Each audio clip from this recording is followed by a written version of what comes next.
Xitoy va Sharq Turkiston masalasi mutaxassisi Ardian Zenis yangidan oshkorlagan Xitoy maxfiy hujjatlari ustida ep bo'lgan tekshirishga asosan yig'ilish lagerda tutib turilayotganlar sonining 1,800,000 atrofida ekanligi bildirildi. U ommaviy taratquv hisobida mundaq dedi: "O'yin oxirlashdi. Bugun e'lon qilingan yangi hujjatlar kasbiy maktab nomidagi yig'ilish lagerlaridagi vahshiyliklarni o'ttirg'i chiqadi. E'lon qilingan hukumat hujjatlarida lagerga qamalgan yuzlagan ism berilgan. Yig'ilish lagerlariga qamalg'uvchilarning 27%dan tashkil qilgan bu tizimlik oila boshliqlarining 50%ga teng keladi. Bu mening taxminim, qamalg'uvchilar soni taxminan 1,800,000 dedi.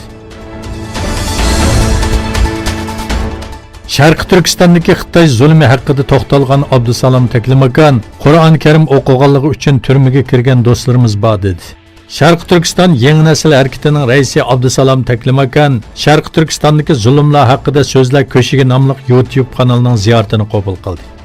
O videoda Sharq Turkistonliklar nima uchun zulmga uchraydi, Xitoylardan nimani talab qiladi degan savolga Xitoy bizning kimligimiz va e'tiqodimizdan voz kechishimizni talab qiladi deb javob berdi. Yaponiya Bosh ministri Abe Shinzo Xitoyga Hong Kong alayda ma'mur rayonining avtonomiya huquqiga hurmat qilib, erkin va ochiq tuzumni davomlashtirish chaqirig'i qildi.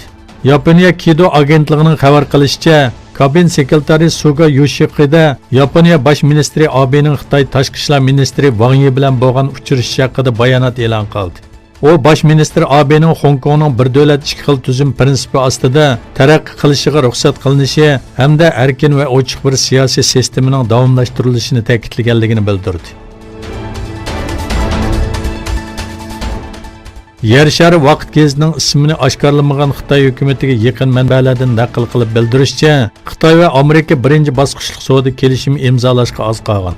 Mazkur agentlikning Twitter hisobida e'lon qilishicha, Xitoy Amerika bilan savdo kelishimining 2 va 3 bosqichini davomlashtirish uchun va'da bergan. Amerika prezidenti Donald Trump har ikki tarafning savdo kelishimining asosiy temalari haqida fikr birdagligi hosil qilganligini aytib bir oy o'tgan bo'lsa-mu, lekin hozirgacha bir kelishim imzolanmadi.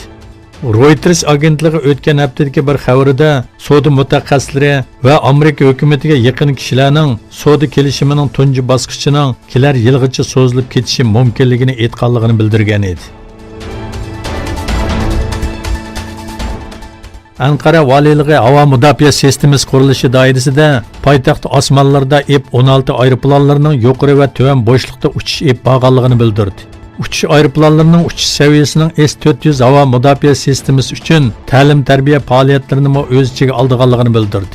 Rossiyadan 2,5 milliard dollarga elingan bu sistemaning o'rnashtirilishining sinaq faoliyatlarining oxirlashi bilan 2020-yil aprelda tamomlanishi planlanmoqda.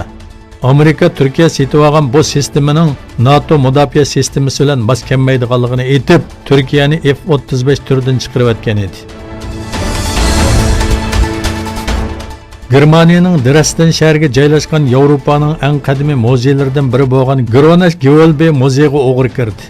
Muzeydan taxminan 1 milliard yevro qimmatidagi tarixiy asarning o'g'irlanganligi bildirildi. Bu voqea sahar soat 5:00 yuz bergan bo'lib, o'g'irlar muzeyning tokini kesib o'tgan va kichik bir derizdan ichga kirgan. Germaniya soqchilari voqeani tekshirayotganligini bildirdi.